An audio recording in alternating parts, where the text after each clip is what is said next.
Yes, hello Libra. Welcome po sa inyong reading. So this is for your August the 7th to August the 9th reading. So para po sa mga bago, don't forget to click the subscribe button. Smash the like button, comment below kung kayo po ay nakaka-resonate, and please do hit the notification bell kung para po ma-notify kayo every time tayo ay nagre-release ng bagong video, no? So Libra, I want you to know that this is a general reading. You may resonate with the entire reading or you may resonate with some bits and pieces of the reading. Take what's only yours. Kung hinahanap po ninyo itong isang segment dito sa ating channel, yung X-Files.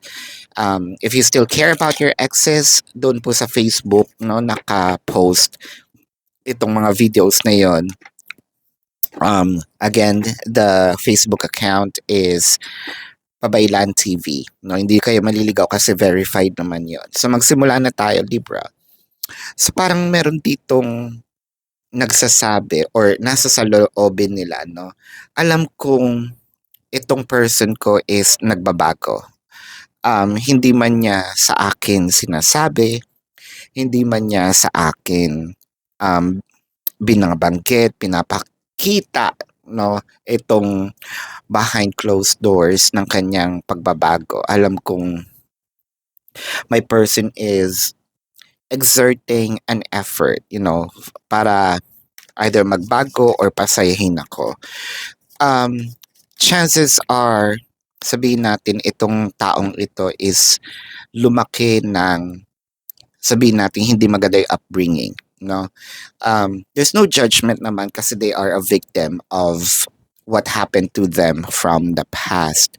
It could be hindi maganda yung family background, yung kanilang surroundings, no? Sabihin nating hindi hindi peaceful itong kanilang lugar, yung kanilang mga um, nakakasama, barkada, no? When they grew up, parang sabihin nating hindi maayos, no? Again, there's no judgment with the people. Pero what I am seeing in here is, ikaw pa ba magja-judge, no? Kasi tinanggap mo nga ng buong buo, 'di ba? Parang you embrace the flaws and all. Ang nakikita mo lang sometimes, no, syempre iba yung kinagisnan, iba yung kanilang perceptions, no, sa buhay. Minsan sumasablay, hindi nami-meet yung standards natin, pero you know for a fact that your person is also doing their best, no. There's also something in here na doon naman sa mga, sabihin ni small percentage, no, naligaw yung landas ng kanilang partner. You know that they are willing to change for the better.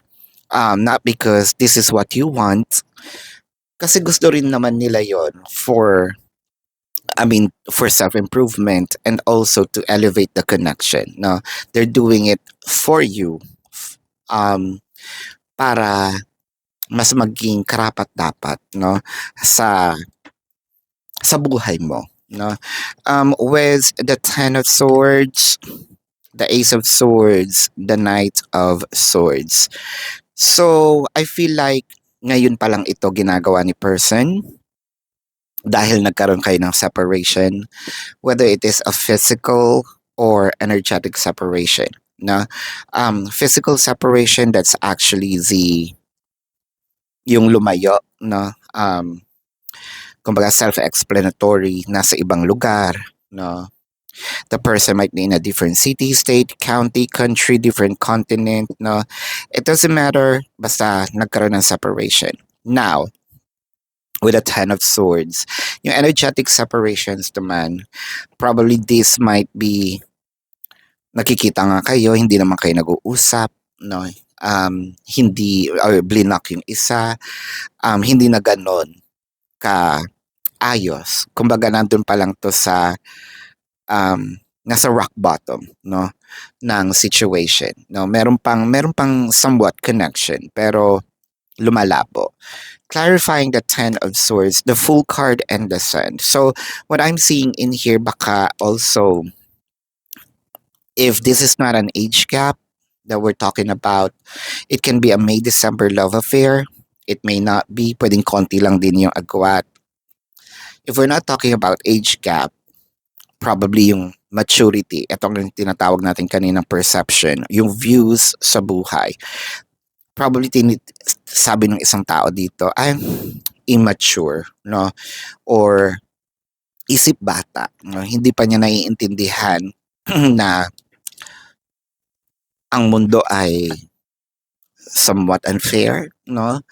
So trusting, no? Siguro yun yung parang kinaayaw mo na parang hindi naman kailangan laging mabuti, no? Ang pag-accept, lalo na kapag meron ng impressions yung ibang tao.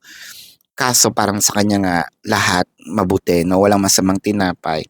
And sometimes, no, magandang traits yun, pero nakapapahamak, no, ng ibang tao or nakakapahamak niya rin.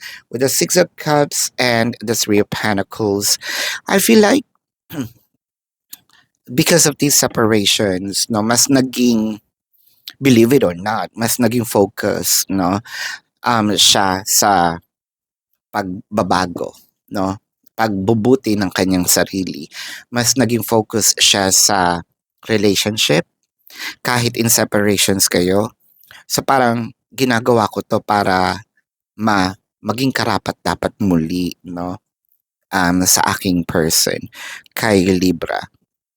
Ang dami ditong dumadaan yung araw na sort of like they're walking down memory lane with the Four of Cups and the Two of Cups. So I feel like itong taong ito, sabihin nating in denial at first, no? In denial of their feelings, in denial of what's actually happening in the situation, in denial of how they feel for you at first, no? Kaya medyo matigas ang ulo.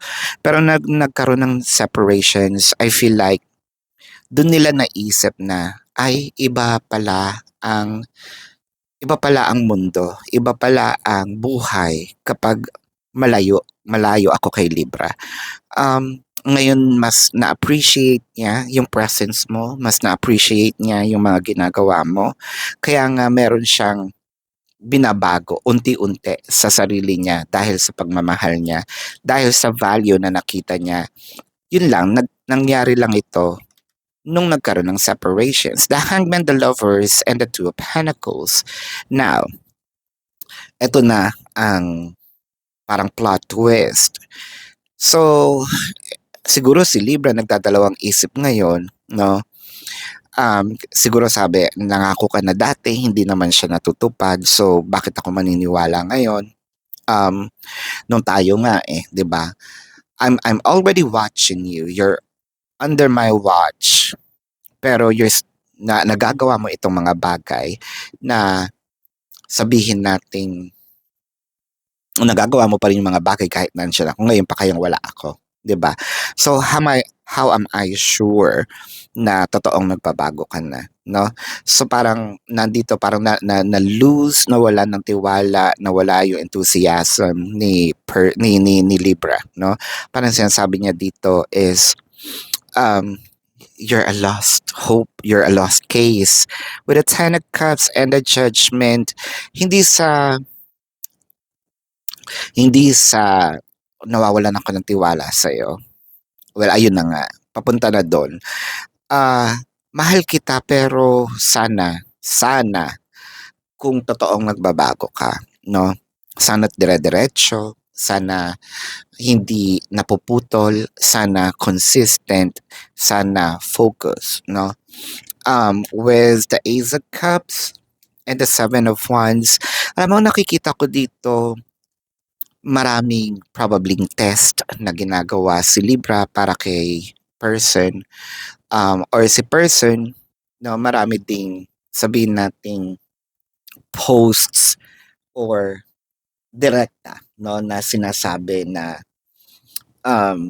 you know what, madami akong realization, no, simula nung nagkaroon tayo ng separation. Ipapakita ko sa iyo through post or i-update kita sa mga nangyayari. no, sa ating buhay, sa aking buhay.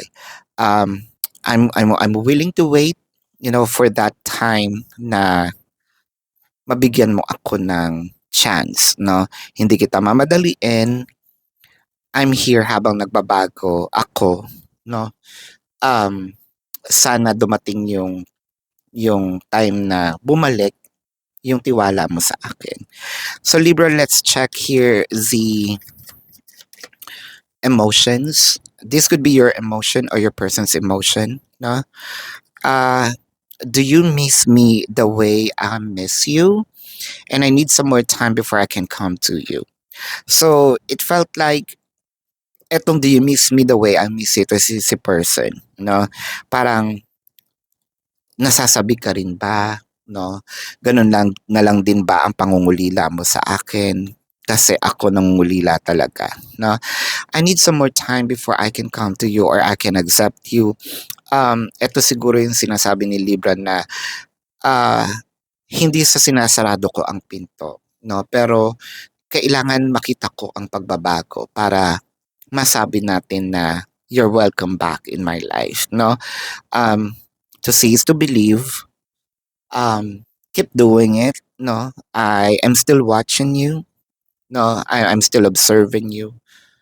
And who knows, 'di ba? Mas mapadali the way kung paano mo i-handle, no, yung sarili mo ngayon. So, let's check the Z zodiac sign of your person. Now, this could be their sun sign or a placement in their chart. Um, I am seeing Pisces, Scorpio, Gemini. I'm seeing Taurus, Cancer, Leo, Virgo, Sagittarius, Aries. Yan, so this is your reading, Libra. Para po sa mga bago, don't forget to click the subscribe button, smash the like button, comment below kung kayo po ay nakaka-resonate, and hit the notification bell kung gusto nyo pong sumali sa ating live sessions sa kabilang channel po, that is Babaylan TV. No, yan po ang ating unang channel catered for our international audience. And kung gusto nyo pong magtanong at hindi nyo naman naabutan itong live sessions, pwede naman kayo magtanong dito sa comment section as long as the question is answerable by yes or no po. No? So, Libra, tuloy pa rin ang ating manhunt, no? Nasa description box po yung ating mga fake accounts na pwedeng i-report. Then, once you report it, take a screenshot and send it to the designated email for you to win a chance or for you to win, a private reading. And when I say private, it's free. It's totally free of charge. Ayan. So, kung kilala nyo naman yung sarili nyo, no? Kung feeling nyo hindi kayo satisfied or masasatisfy sa yes or no na tanong, sa description box po, meron po dong link. Now, click the link, you're gonna be routed to my website. Nandun po yung question form sa pinakababa, babang baba. Nandun po yung question form. Ibaba nyo pa, nandun po yung QR code, how much per question, nandun po yung name, number, no?